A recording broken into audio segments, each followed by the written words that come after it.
Day of Reckoning. The chandelier, with its dangling, diamond-shaped cut glass, seemed brighter than usual as I looked up at it from the stage. I surveyed the audience, consisting of the usual lot of do-gooders, social workers, politicians, and policy advocates. I jotted "systems" down in all caps and underlined it twice.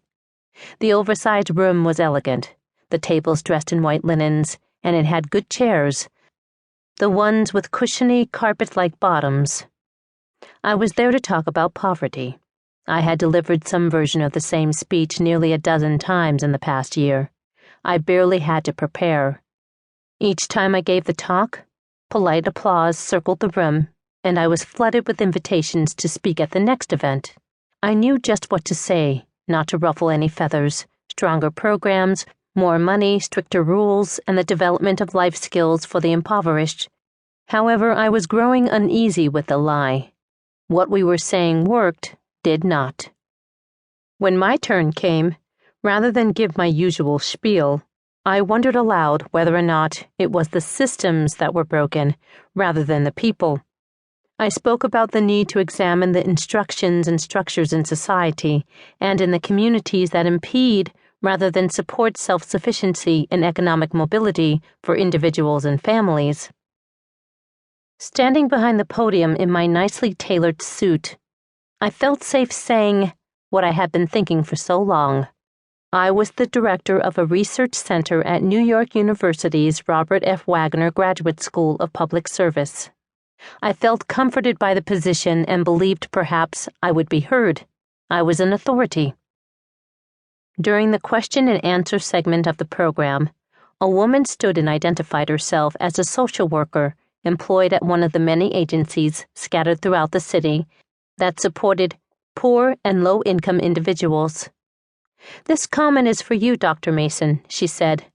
While she agreed that the systems did need some tinkering, she opined that what was really missing from the equation was individual responsibility, and that people needed to help themselves.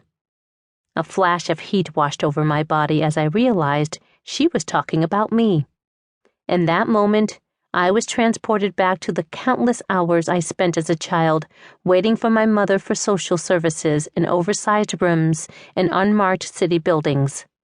At the break of dawn, we rose to catch several buses only to be told to come back on another day because we were missing some document or that our application was still under review. For their part, the social workers seemed contemptuous and treated us as if they were doing us a favor by allowing us to receive ration-sized aid. Undeterred, we would repeat the trip the following day.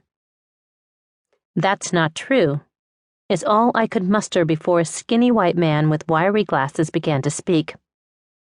"I agree with the woman over there," he said, pointing in the direction of the woman who had challenged me. "There are programs out there, and the women, families, are not doing their part to better their situations. I see it every day." As I scanned the room, the sea of white faces with specks of color here and there seemed to agree with them. There was no dissent, only stillness. My stomach churned as I shuffled my papers. My eyes darted across the panel for help. Was anyone else going to say something? Why hadn't I just stuck to my notes? When I did, everything went well, and the narrative remained intact, cohesive, and unquestioned. By narrative, I mean the stories we all have in our heads about the lives of poor people, their behavior, and the reasons for their circumstances. In this forum, I was not only disrupting the narrative, but also challenging the financial investments, institutions, and structures predicated upon understanding of the poor as lazy, infantile, morally corrupt, and in need of direction and supervision. It was a narrative that, consciously or subconsciously, most of us in the room were responsible for perpetuating in some form or another through our work as advocates, practitioners, and legislators. I swallowed hard. I did the right thing. I am the beneficiary of many of the programs that we are talking about here today. I attended Head Start. I was involved in after-school programs. I'm the first person